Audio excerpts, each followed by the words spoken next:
Right now, obviously from Inside the Birds podcast with Jeff Mosher. You can also follow him on Twitter at Caplan NFL. Adam, how you doing, man? Mark, good to be with you. Long time no speak, but I'm glad to be on your new show. Pretty exciting. It's a first-time appearance by you, and I'm honored to have you. Hopefully the first of many. Yeah, absolutely. Anytime, my friend. And it's certainly an interesting time in Eagleville and around the National Football League with all the quarterback talk, who's staying, who's being traded, and all that. And it's a little bit different this year. We're going to have more quarterbacks on the move than ever. It certainly seems like that. Now, I made a promise, and this is the first time I'm saying this man's name, Carson Wentz. I made a promise the first 15, 20 minutes of the show to the audience. I wouldn't mention that name because I knew Adam Caplan would have more to offer than I would. So right now, what is the latest for everybody when it comes to Carson Wentz and what the Eagles plan on doing with him? Look, it's Wednesday morning, right? So the trade could go down literally any second. It could go down in 5 minutes. It could go down in 5 days. It's going to happen. Why do I say that? Carson Wentz has made it plain to the Eagles privately that he wants out. Okay, he doesn't want to be an Eagle anymore, and they're going to do their best to accommodate him, but they're not going to give him away. And that's the thing I would warn people when you see this report of the trade's imminent. It may be. I mean, he may get traded very soon, within minutes and within hours or days, but the Eagles are not going to give him away, particularly Harry Roseman, the general manager, who's responsible for the roster. He's just not going to give him away. And that, to me, is kind of where this is at. It's real simple. Once Roseman's satisfied, this thing's getting done. Like I said, it could be any time now. I'm not surprised hasn't gotten done yet, but I know from talking to various teams and sources and so forth, I know who's been in the lead. Moshe and I talked about it. Wow, it's actually been a week 6 days ago, which we wrote a piece for our website, InsideTheBirds.com. We outlined the Colts and the Bears. We felt strongly that's where people we trust around the league thought he'd go. Look, there's always a chance, Mark, there'd be another team that sneaks in there. But if we were doing odds, I'm certainly going to put it on the Bears or the Colts. All right, those are the two names that have been mentioned the most. There's been talk about a mystery team coming into effect here. Do you believe in that mystery team, or is that possibly just maybe the Eagles trying to drum up interest elsewhere? No, I think it's actually teams. It's because when you're shopping a high name, a popular name who's a quarterback, and we understand Wentz was benched last season. But if you talk to general managers and personnel directors and quarterback coaches and offense coordinators, Mark, they'll tell you how such a high respect they have for Wentz's talent. Yes, he got benched. Yes, he's fallen off. But it's not like he's been in the league 10 years. If he had been in the league 10 years, they'd write him off, and the Eagles would be lucky to get a third-round pick. He was just drafted in 2016. This whole situation is just almost hard to believe, but we are where we are. A high regard for this player. Now, obviously, he's fallen off, and the reasons for that, and obviously, if you're going to trade for him, you have to have done your homework and understand who you're getting and what it's going to take for him to get back on top. Now, Adam, it's interesting you mentioned that. How did we get here? I mean, what are the one or two or three top reasons as to how we got here so fast from drafting him second overall in 2016 to an MVP caliber player in 2017 to somebody that rallied the team at the end of not this past season but the season before to get to the playoffs? How did this just fall apart so quickly? All right, so we don't have an hour, so let me sum it in about a minute and 25 seconds. Okay.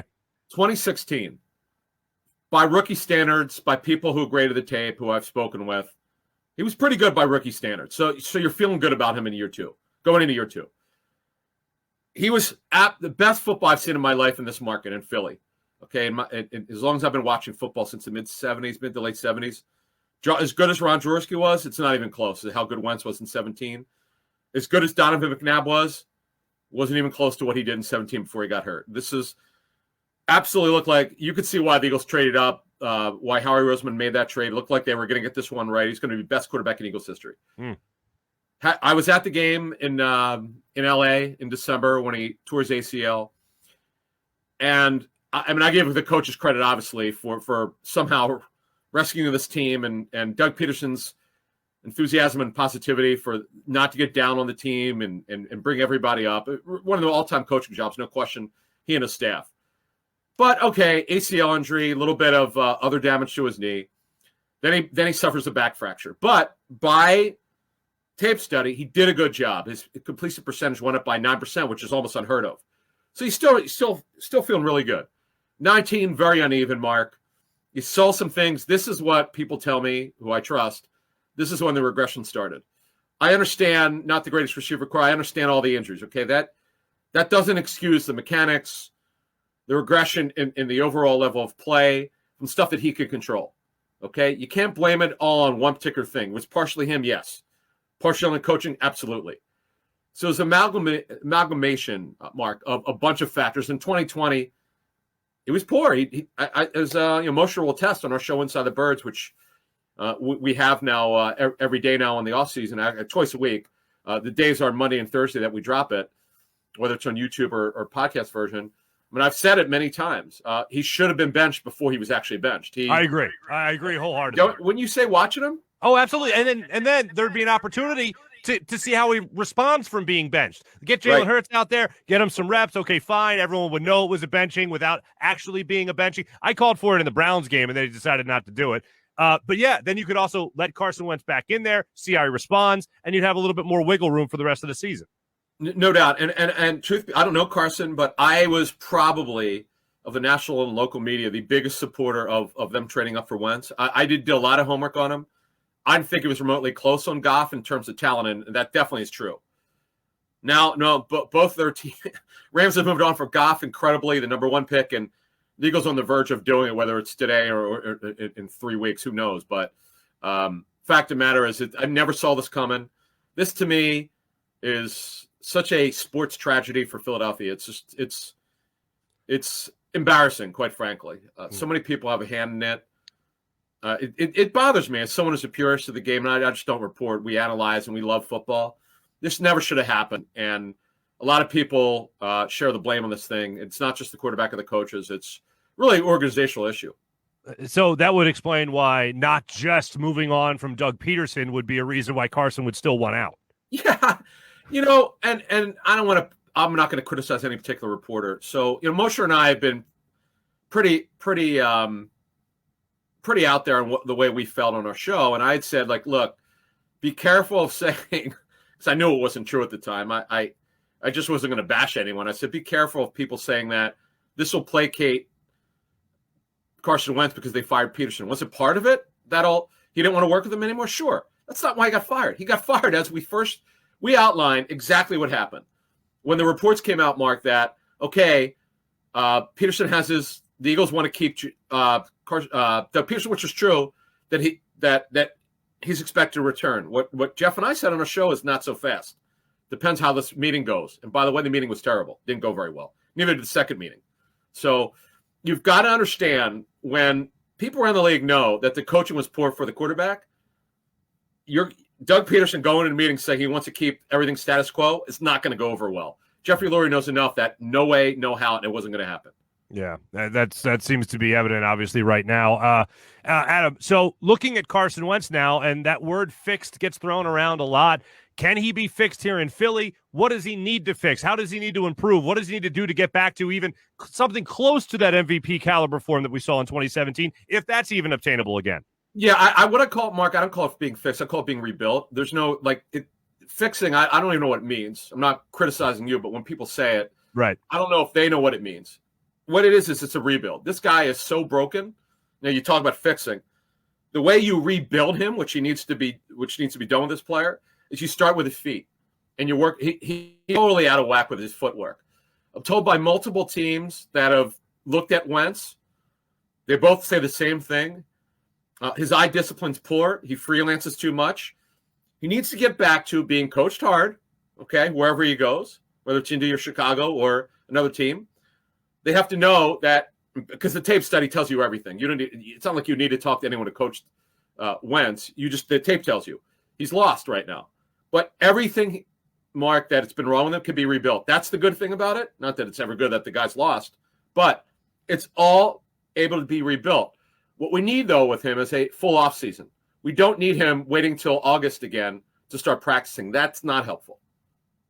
No, absolutely. And I know we had some criticism here in Philadelphia. Other guys, Tom Brady going to, the greatest of all time. Tom Brady going to Tampa and working out with his guys on a playground, whatever it was.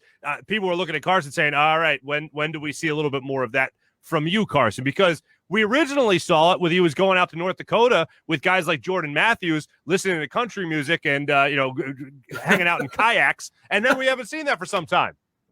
Well, no, actually, if I remember correctly, I think Moshe reported last March, maybe, or maybe March, or I don't know. I'm fairly certain he did something with those guys before the shutdown. But nevertheless, you make a great point. Whenever you're the starting quarterback, the more time that you spend with your receivers, the better you are. Particularly now, and we have no idea what May and June, Mark, is going to look like for the offseason. There's no guarantee that we're going to have an offseason again, which is awful for the young players. All 32 NFL teams have young players that now, which will be second-year players or rookies last year, that didn't have an offseason. Just think how better they're going to be if they have a May and June offseason. I was told by a prominent assistant offensive coach in the National Football League that his players missed a minimum of 500 snaps in the offseason. Minimum. Think of it. You can't make that up, man. No, and it makes me think about Jalen Hurts. Yes. We talked to Jason Avant last week on the show, and Jason said that when Jalen doesn't know the play, and there were instances where he didn't know the play because he didn't know the whole playbook yet, he just made the play. He tried to make a play with his legs as a quarterback, which is fine as an athlete. But if there was ever a time to give an athlete, especially a rookie quarterback in the NFL, a little bit of leeway with not knowing everything in the playbook, I think this would have been the year to do so. Oh, yeah, absolutely. In fact, there's only so much you can do when you're Jalen Hurts because he only got the final quarter of the season to start. The plan was never to play him. We all know this. It was supposed to be Wentz is their Eagles guy. That's why they extended his contract in June of 2019. And then you have this crazy situation where he's such a bad regression that he's got to be benched. And without Hurts having an offseason, I mean, this is just not the fairest thing to do to put him in there like that. But the good thing is he got that practical experience. We're fully expecting him to be the starter in 2021. And then you'll see after that, I'm not saying it's a one-year tryout, but in effect, it really is because if he does well, then you pretty much feel like he's going to be the starter for years to come. So the hope is with this new coaching staff, hopefully they're going to get him on the field in May and June for the post-draft OTAs and go from there. All right, now speaking with Adam Caplan, Inside the Birds podcast, the question then begs, so Jared Goff, you mentioned that trade. You mentioned being drafted number 1 right before Carson Wentz, obviously. Can the Eagles get back a Jared Goff type of return or what do you call it? Matthew Stafford type of return, I guess would be for Carson Wentz? Yeah, so let me address a couple of things here because I just so people understand that both trades were so complete. Well, Wentz has been traded yet, but both situations are so different. I mean, first of all, Jared Goff yielded extra compensation because the Lions were willing to take on his $25 million base salary this season. Okay, that's the first thing. So it was quarterback for quarterback. Don't forget. You could speculate or think that Nick Foles might be included. Mm-hmm. I think it's fair to speculate that if the Eagles and Bears do business, it would not surprise me at all if Nick Foles is included for various reasons. But getting back to your question, no, they're not. No one. I've asked this question to so many personnel people around the National Football League over the last 2 weeks because I've been working on the Watson story, seeing if that ever comes to fruition. I talked to a general manager within the last week who said they absolutely won't even talk about Watson, the Texans. So, but when you look at this thing, the value is very simple. It's not 2 first-round picks, and why do I say that? Carson Wentz was benched last season. If he wasn't benched, we're not talking about this because Carson Wentz is not going anywhere. Not that the Eagles want to trade him because of the cap hit, obviously, is enormous, over $33 million. But as long as he showed that he's where he needs to be, we're not talking about a trade, no matter how much Carson wants out. Unfortunately, because of COVID, you really can't sit him down. But you look at the situation going forward now, you add everything up, he wants out. Eagles really don't want to trade him, but you know what? They want to do right by him. They want to get as much as they can, but the guy was benched. You're not getting 2 first-round picks.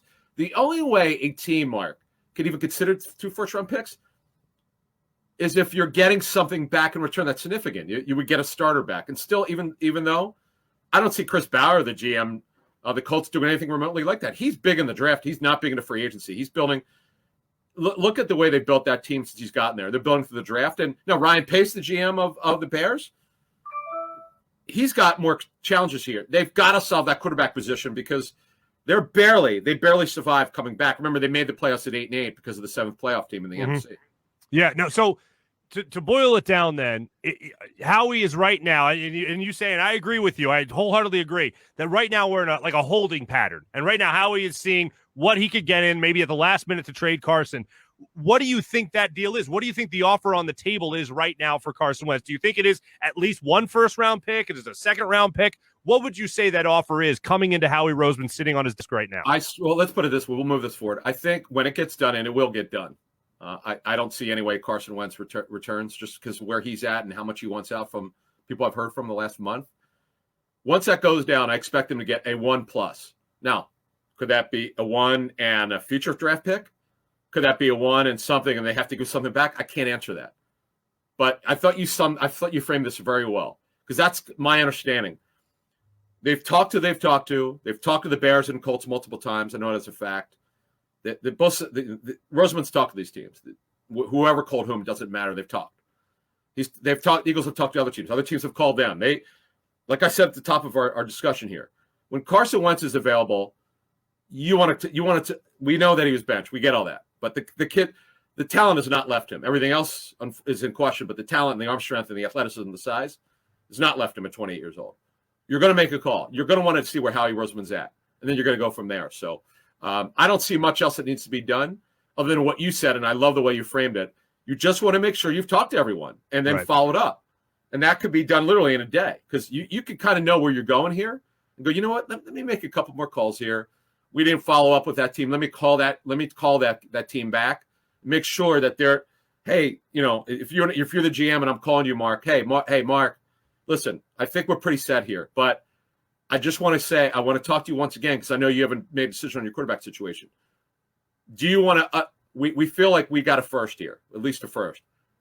Do you want to beat that? Or do you want to come in stronger here? If not, we're done. Where are you at with this? And it doesn't take very long. Yeah. Adam, last thing for you. Do you laugh as hard as I do when reports come out about Howie Roseman not hanging up on people that are calling about trades? Because I don't know any GM that's just like, what? No, click. Like, who does that? You know what? I will say this. I've talked to a lot of teams about Deshaun Watson, because sure, the thing is just ugly. And I one GM tell me he feels certain he's going to be traded. He doesn't know when, but he said it's only going to get worse between Watson and the team. And these guys know a lot more than I do, and you do, and anyone listening when you discussions, because I find this stuff interesting and fascinating.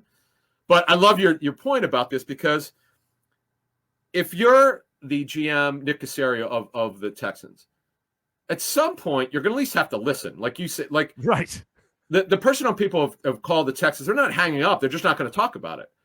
As this one source said to me, the quote was, I should put this out on Twitter, but I'm putting it on your show right now. Thank you. The quote is this. It was, we're not going there, which means even talking about Watson, talking about trading. And the subject was, and then I guess they went to another subject. So right now, as we speak here, we're in early February. The draft isn't until, late April. So it doesn't have to be done now. But the fact of the matter is, if you're going to do it, you're going to want to do that Deshaun Watson before the draft, because you want to get compensation for that current draft. I like that. We're not going there. I like that. I like that a lot, actually. Adam, just because I know I want a little bit of a Sixers fix from you. I know you're a big Sixers guy. Joel Embiid, MVP? Absolutely. And I know I'm biased. You're a reporter. You're an objective reporter. But I am a Mark, I flew out to the 0-1 finals at my own dime. I paid $500 a seat, because, it's actually well, here's the thing. Let me give you a little pro tip, all your listeners here. Okay. If you ever want to go to a game alone, because it is really impossible. This is the Staples Center. It is very difficult. A ticket broker told me to sell single seats. Who goes alone? Right. Okay. Like a schlep like me. I was in high school in 82, 83. So I was, what was I, in 10th grade, 11th grade? When the Sixers beat the Lakers. Right, I had tickets for the 5th game, which was in Philly. They were upstairs, but I never got to use it because they won in 4. Mm-hmm. So I was like, I'm not missing this. I don't care what it costs. So I got them off eBay, as a matter of fact. So I just to sum it up, dude, I am the biggest Sixer fan. I love I love Daryl Morey and what he's doing. He's so aggressive. Absolutely. They need and I agree with Doc Rivers. They need a backup 4 in the worst way, because Mike Scott's knee obviously is not well. Right. Who knows when he's playing? They need a backup 4 Now I know for the cap's different in the NBA than it is in the NFL. It's not easy to do these trades when you're tight and you got to match up salaries and all that. But I know JJ Redick is not quite the same. But let me tell you something.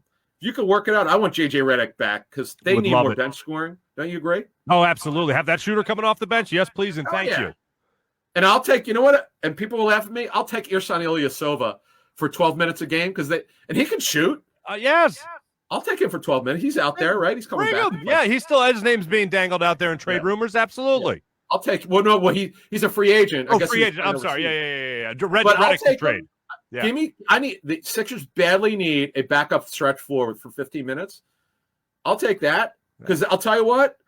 They are a good basketball team, and what are they 13-0 when they got their full lineup, something like that? Full lineup now. They're 13-0. Yeah. Okay.